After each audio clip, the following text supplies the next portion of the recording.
Hello students, myself Shruti Dalila, librarian KV2 DMW Patiala. Now आपको आज मैं बताऊंगी मिस्ट्रीज़ ऑफ इंडिया के बारे में। मैंने आपको पहले भी क्लास में मिस्ट्रीज़ के बारे में थोड़ी बहुत इन्फॉर्मेशन दी है। नाउ अब मैं आपको डिटेल में कुछ मिस्ट्रीज़ इंडिया की हैं जो आपको उसके बारे में बताऊंगी। आपको पता है कि इंडिया जो है ये one of the mysterious countries में से काउंट किया जाता है। रहस्यमयी ही जितनी भी देश हैं जहाँ पे कुछ रहस्यमयी चीज़ें हैं उनमें से इंडिया भी काउंट होता है। इंडिया में भी कई सारी ऐसी प्लेसेस हैं जहाँ पे बहुत ही रहस्यमयी चीज़ें पाई गई हैं जो कि कुछ तो रिजॉल्व कर ली गई पर कुछ अभी भी अनरिजॉल्व हैं जिन पर से पर्दा खुलना बाकी है। पर कहते हैं ना कुछ चीज़ें प्राकृतिक होती हैं, जो कुछ मिस्ट्रीज़ जो कि आर्टिफिशियल नहीं नेचुरल होती हैं, गॉड मेड होती हैं, उनके बारे में जानना इतना आसान नहीं होता और वो कुदरती ही प्राकृतिक ही तरीके से कुछ होती बन जाती हैं, तो वो अनरिजॉल्व ही रह गई।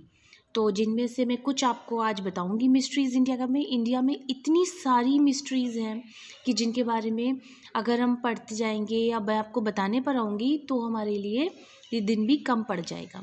तो चलिए बच्चों, बिना कोई आपका ज़्यादा समय लेते हुए मैं आपको एक बात बताती हूँ कि आपको पता है कि भारत आश्चर्य से भरी भूमि है। यहाँ पर कई सारे मानव निर्मित और प्राकृतिक चमत्कार मौजूद हैं। मानव निर्मित मतलब मैन मेड और प्राकृतिक जो कि आपकी नेचर से रिलेटेड है, नेचुरल चीज़ें, कई सारे नेचुरल चमत्कार मौजूद हैं जो कभी लोगों को भयभीत करने तो कभी कभी अचंभित करने में सफल रहे हैं। आज हम आपको बताने जा रहे हैं ऐसे ही कुछ अविश्वसनीय मामले जो दुनिया के तमाम लोगों को अपने रहस्यों से चकित कर चुके हैं। तो चलिए जानते हैं इसके बारे में।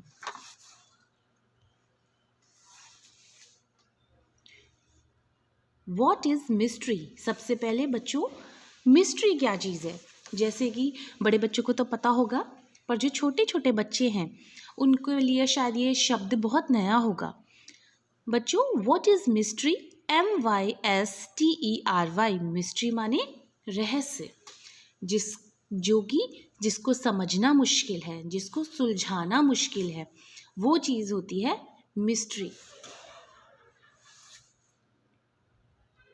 समथिंग दैट इज़ डिफ़िकल्ट और इम्पॉसिबल टू अंडरस्टैंड और एक्सप्लेन। कोई ऐसी चीज़ जो बहुत मुश्किल है या एक तरीके से कहिए नामुमकिन है समझना या फिर उसको समझाना, एक्सप्लेन करना या फिर अंडरस्टैंड करना, उसको कहते हैं mystery.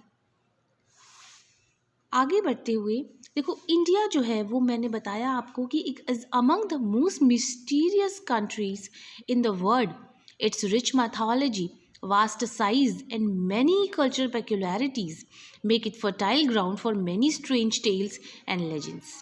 Some of them are clearly fabricated, others are just strange enough that they just might be true, and others still are so strange that they could change our entire perception of the world. मतलब कि India जो है वो बहुत ही रहस्यमयी countries में से भी एक है। इसकी बहुत रिच मैथोलॉजी है, बहुत बड़ा साइज़ है, कई सारी कल्चरल पेक्युलरिटीज़ हैं जिसने कि इसको एक ऐसा ग्राउंड फर्टाइल, एक उपजाऊ ज़मीन बना दिया जहाँ पे कई सारी स्ट्रेंज सी कहानियाँ हैं, स्ट्रेंज से लोग थे, है ना। और अगर हम कहें कि कुछ चीज़ें इतनी स्ट्रेंज हैं कि वो सच हैं और कुछ ऐसी इतनी स्ट्रेंज हैं कि जो कह लो हमारा एंटायर परसेप्शन जिसने चेंज कर दिया पूरे वर्ल्ड के प्रति। तो इसके बारे में अगर आप और डिटेल में जानना चाहते हैं तो बच्चों, मैंने स्क्रीन पर देखिए आपको रीड मोर एट वेबसाइट दी है mysteryofindia.com।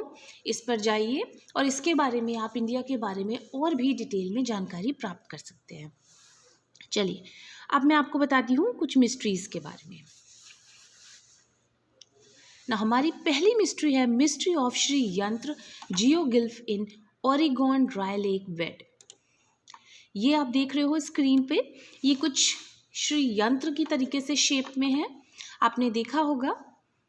ये क्या हुआ था 12 सितंबर 1990 को वॉइस टीवी स्टेशन जो था उसने ये स्टोरी शेयर की थी कि एक डिस्कवरी हुई है एक जायंट पिक्टोग्राफ की, जो कि एक क्वार्टर ऑफ माइल वाइड है और एक ड्राई लेक है उसके पास में ये अपीयर हुआ है। In a dry lake bed east of Steens Mountain about 70 miles south east of Burns Oregon in United States, US में ये अपीयर हुआ है। जो ये गिल्फ है ये एक मशीन की तरीके से इसका एक शेप है और इसमें जो आप लाइंस देख रहे हो सेंटर में ये बहुत क्लियर हैं, बिल्कुल क्लैरिटी के साथ ये फॉर्म हुआ है और एक क्विकली आइडेंटिफाइड कर लिया गया इसको देखते ही जो साइंटिस्ट थे जिन्होंने जब उनको पता चला कि एक श्री यंत्र जो है टाइप का कुछ इमेज फॉर्म हुआ है वहाँ पे, तो उन्होंने जब इसको देखा तो उनको देखते ही उन्होंने इसको क्लियरली आइडेंटिफाई करके परफेक्टली इसको सिमेट्रिकली इसको बोला कि ये एक एंशियंट हिंदू मेडिटेशन डिवाइस है, द श्री यंत्र आइडेंटिकल इन शेप, जो एक श्री यंत्र आइडेंटिकल है की तरीके से है शेप में और प्रोपोर्शन में और इसकी जियोमेट्रिकल प्रॉपर्टीज़ की वजह से, इसलिए इसको श्री यंत्र जियोगिल्फ कहा गया।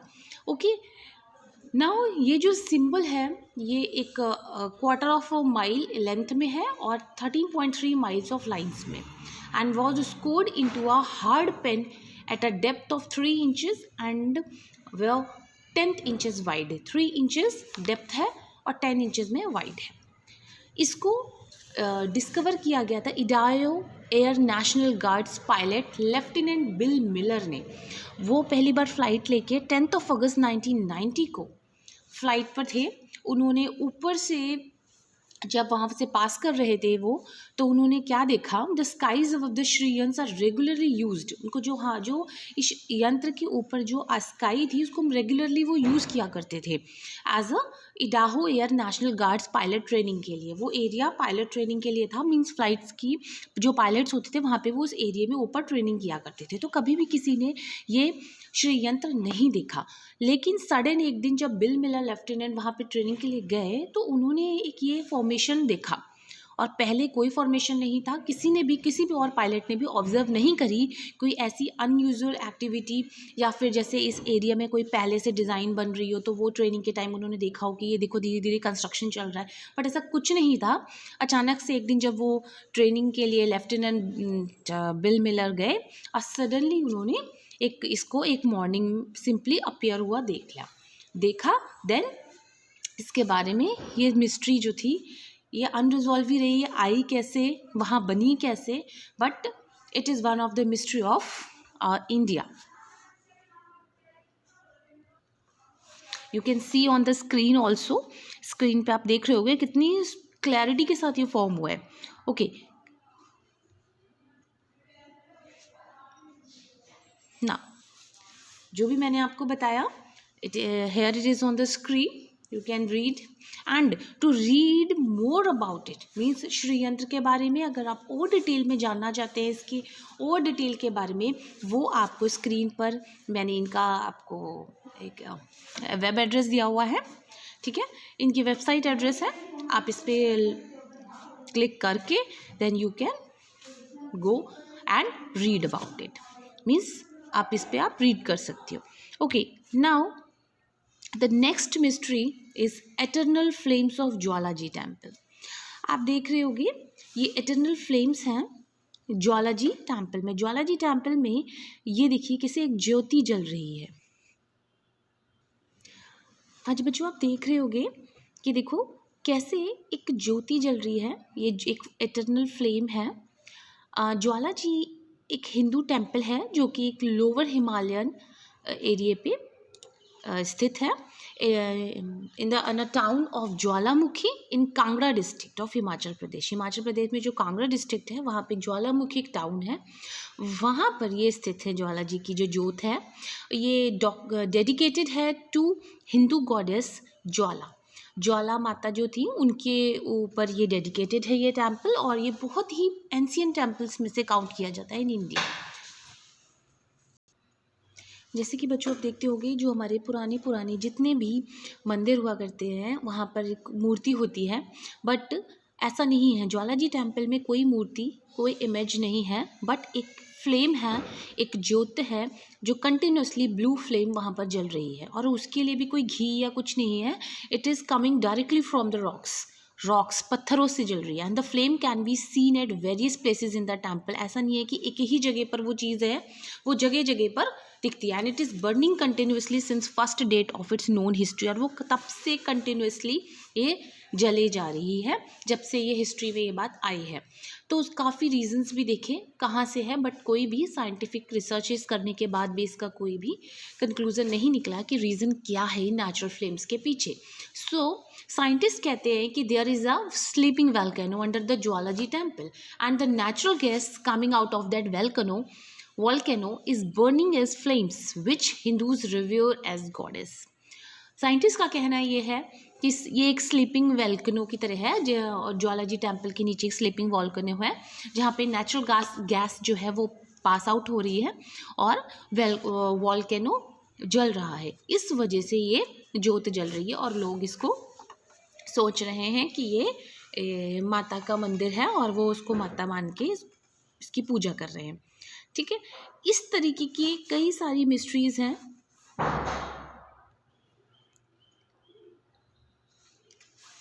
This is the detail about the Jwalaji, where it is located and whatever I told, you can read it on the screen.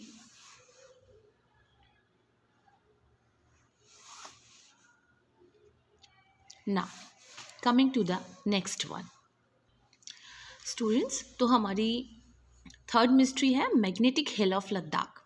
ये मैग्नेटिक हिल है, you can see on the screen. किसी ने कभी एवर इमेजिन कि कोई भी vehicle movement कर रही है स्टीप माउंटेन पर, इसका लेकिन उसका इग्निशन ऑफ है, चाबी हमने उसकी ऑफ कर दिया but it is moving. Sounds quite unbelievable I think, right? Well, ये एक मैग्नेट का मैजिक है. ठीक है, कई सारे लोगों ने इसको एक्सपीरियंस किया है, those who are travelling to Leh and Ladakh.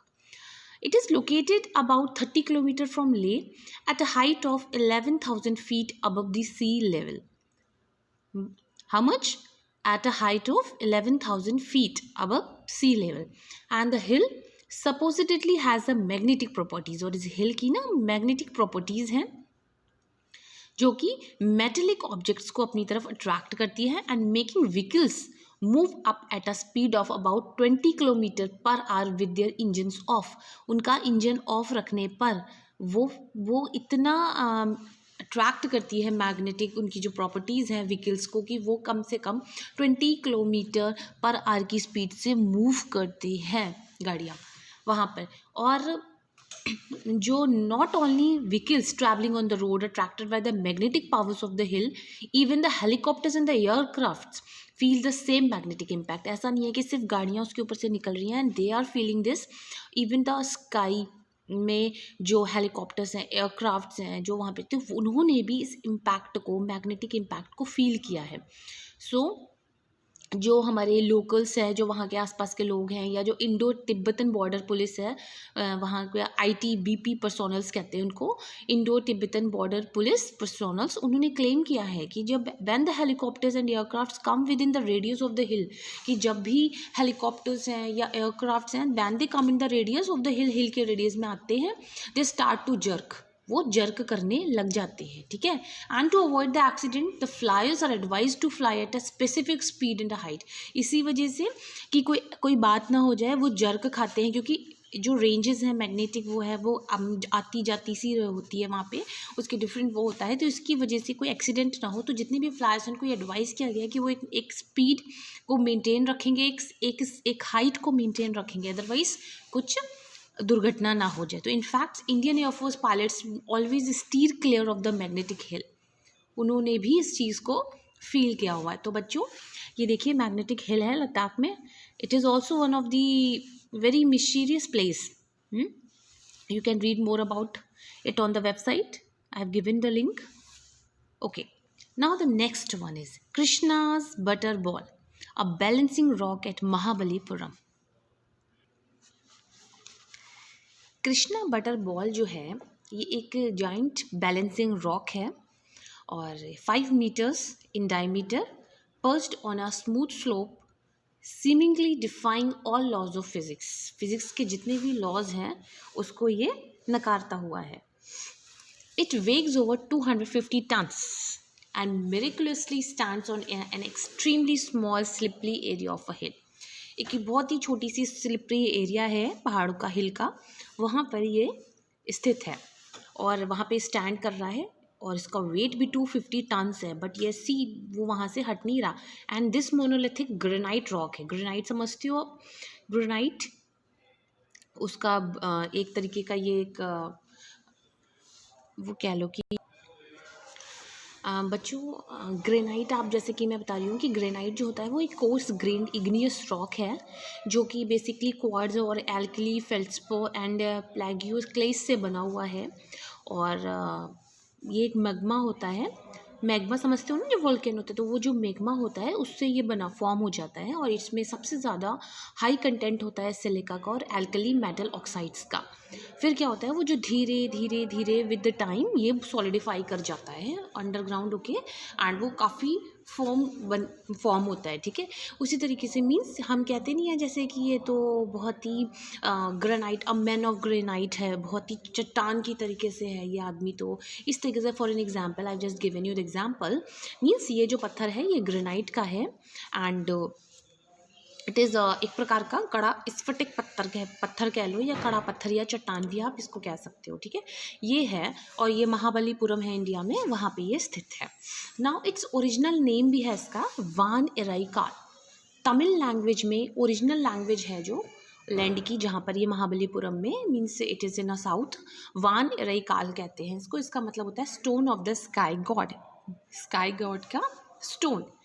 The rock is balanced upon a 4 feet area of the hill। 4 feet area है हिल का, उस पर ये बैलेंस है एंड एक 45 डिग्री का एंगल बनाते हुए ये रेस्टिंग पर है। And the base of the rock is firmly attach to the hill below, और जो हिल है उससे इसका बेस जो है वो अटैच है बिल्कुल।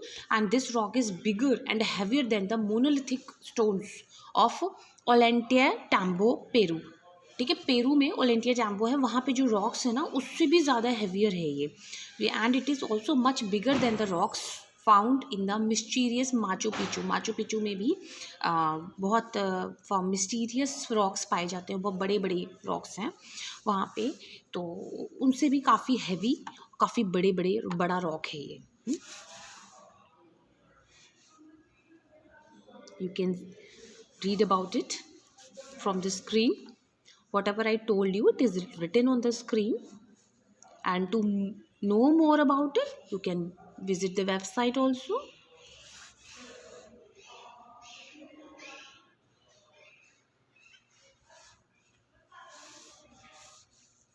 Now, the next one, the Skeleton Lake of India. As you can see on the screen, students, कि देखिए ये स्केलेटन लेक है इंडिया का। यहाँ पे बहुत सारे कंकाल मिले, पाए गए, इसीलिए इसको स्केलेटन लेक कहा जाता है। In 1942, a British patrol in Roopkhand, India made a shocking discovery. उन्होंने एक बहुत ही शॉकिंग डिस्कवरी की थी। एक ब्रिटिश पेट्रोल था इन रूपखंड में, approximately 17,000 feet above the sea level से 17,000 फीट ऊपर। At the bottom of a small valley was a frozen lake full of human skeleton. एक इतने ऊपर पर एक स्मॉल वैली है, उसके बॉटम में एक फ्रोजन मतलब बर्फ़ से जमी हुआ एक लेक है। ठीक है, झील टाइप की, जो कि पूरे ह्यूमन स्केलेटन से, कंकालों से, इंसानी कंकालों से भरा हुआ है। ठीक है, एंड गर्मी का टाइम था, that summer the ice melted to reveal even more skeleton remains. इन गर्मियों में क्या होता है, वो धीरे धीरे बर्फ़ पिघलती है और वो स्केलेटन सामने आने लग जाते हैं, क्योंकि बर्फ़ की वजह से वो ढक जाते हैं। ठीक है, और फिर क्या होता है, वहाँ पे जो लेक है जब वो पिघलती है तो वो लेक पानी पानी हो जाता है वहाँ पे, और उसके बाद वो आइस जब मेल्ट होती है तो वो जो स्केलेटन्स के जो रिमेन्स हैं, किसी का हाथ पाँव, कोई पूरे they started floating in the water and lying haphazardly around the lake's edges. और उसकी जो एजेस होती है उसके किनारे, वहाँ पे जाके साइड में जैसे इकट्ठे हो जाते हैं, इस तरीके से इधर उधर इकट्ठे हो जाते हैं। क्या अगर आप सोचो तो क्या यहाँ पे कुछ बहुत खतरनाक हुआ था, कुछ बहुत डरावना यहाँ पे हुआ था? साइंटिस्ट ऐसा बिलीव करते हैं कि हाँ, they have solve the mystery. Scientist कहते हैं कि हमने ये मिस्ट्री अनरिजॉल्व्ड नहीं रहने दी, उन्होंने सॉल्व कर ली है। कि how and why the skeletons of over 200 people were found in frozen lake in northern India, कि वो क्यों वहाँ पे इतने सारे स्केलेटन्स मिले पीपल के, और कैसे हुआ। तो lake Roopkund is located in northern India along the border of Nepal at 4800 meters, है ना, approximately 16,000 feet above the sea level, with the edges covered with in snow for most of the year. Now water जो है इसका वो is rather shallow, only reaching a maximum depth of 2 meters, this much only, and frozen most of the year, almost इस पे बर्फ़ ही जमी रहती है। जो फ्रोजन क्लाइमेट है इस एल्टीट्यूड पे, वो क्या होता है, जो हेयर है, सॉफ्ट टिश्यूज़ हैं, जो लेदर क्लॉथिंग्स हैं, या prompting the everyone to believe that these were recent deaths. कि जो जैसे देखो, आपको पता ही है कि कोई भी चीज़ ठंड में क्या होती है, वो ज़्यादा समय तक चलती है। जैसे हमारा खाना हो गया, नाश्ते में हम जो भी चीज़ें खाते हैं, या हम कुछ भी जो हम गर्मियों में स्टोर करते हैं, वो सुबह से शाम तक में ख़राब हो जाता है। बट सर्दियों में क्या होता है, due to the highest temperature, ये सारी चीज़ें काफ़ी टाइम तक रह जाती हैं, और हम वही खाना 2 दिन 3 दिन तक हम चला ले जाते हैं, उसमें कुछ भी प्रॉब्लम नहीं आती। उसी तरीके से हेयर हैं, जो सॉफ्ट टिश्यूज़ हैं, वो जो कि जल्दी ख़त्म हो जाते हैं जस्ट बिकॉज ऑफ वार्म, ठीक है। तो वहाँ पे मोस्ट टाइम यहाँ पे बर्फ़ जमी रहती है, तो वो टिश्यूज़ जो हैं वो वहाँ पे प्रिजर्व हो गए। लेदर के कपड़े हैं जो इंसान हुआ करते थे उनके, ठीक है।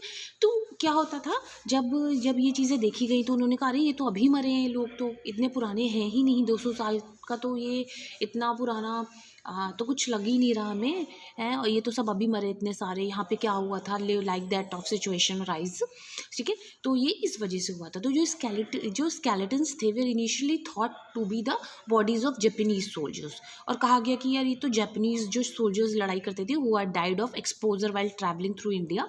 वो इंडिया के आ रहे थे, तो ट्रैवलिंग के टाइम पे एक्सपोजर की वजह से, बर्फ़ की वजह से, जो वर्ल्ड वॉर 2 हुआ था उसमें ये ख़त्म हो गए और ये मर गए यहाँ पे। सो देखा जाए, जितना आप लोगों ने सोचा भी नहीं होगा, उससे भी ज़्यादा ये जो रिमेन्स हैं, जो स्केलेटन्स हैं, पुराने हैं। They are dating them to approximately 850 AD, इतने पुराने हैं ये। See, you can read about it.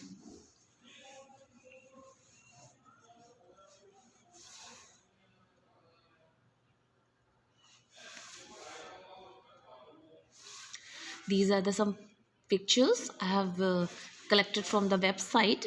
These are the remains of the human skeleton. See, you can see the skull, the jaw. This is the belly, which was almost covered with the ice throughout the year. See, you can see it in the last picture. And above, these are the remains of the hand and or the leg. You can see tibia, femur, all these. These are the pictures, and इस तरीके से ये remains वहाँ पे available हैं। So students, इसके बारे में और अगर आपने पढ़ना है, और भी कई सारी मिस्ट्रीज़ हैं इंडिया की, जिनको शायद वीडियो में बता पाना बहुत मुश्किल होगा। तो बच्चों, आई होप आपको ये छोटा सा वीडियो मेरा अच्छा लगा होगा, और आपकी थोड़ी सी नॉलेज और क्यूरियोसिटी भी मैंने बढ़ाई होगी। नॉलेज बढ़ी है, इसके लिए थम्स अप, एंड अगर क्यूरियोसिटी बढ़ी है तो वेरी गुड। और आपसे मैं उम्मीद करूँगी कि बच्चों, आप एक बार इस वेबसाइट पर जाओ। बहुत सारी ऐसी मिस्ट्रीज़ हैं जो हमें पता भी नहीं है। इनके बारे में जब आप पढ़ोगे तो you will move into another world. आप एक ऐसे दुनिया में चले जाओगे जहाँ पे आप सोच भी नहीं सकते कि ऐसा भी कुछ है हमारे इंडिया में। Only I am talking about India right now. अगर आप फिर डिटेल में जाते हो, एंड वर्ल्ड में तो बहुत कुछ ऐसा है जो कुदरत ने नायाब बनाया है। कहते हैं ना, प्रकृति सबसे सुंदर है। So students, keep reading. Thank you so much for listening, and I hope all of you like this video. So please students, keep reading and keep maintain social distancing, wash your hands properly, keep yourself and others safe.